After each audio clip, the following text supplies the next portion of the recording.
பழனிமலை முருகனுக்கு பண்டாரம் தேடி வரும் ஆண்டி முகம் காண வரும் ஆவினன்குடி தேடி வரும்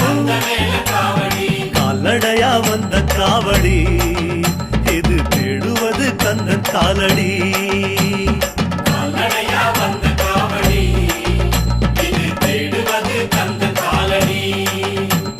பழுத்த பழம் தேடுதப்பா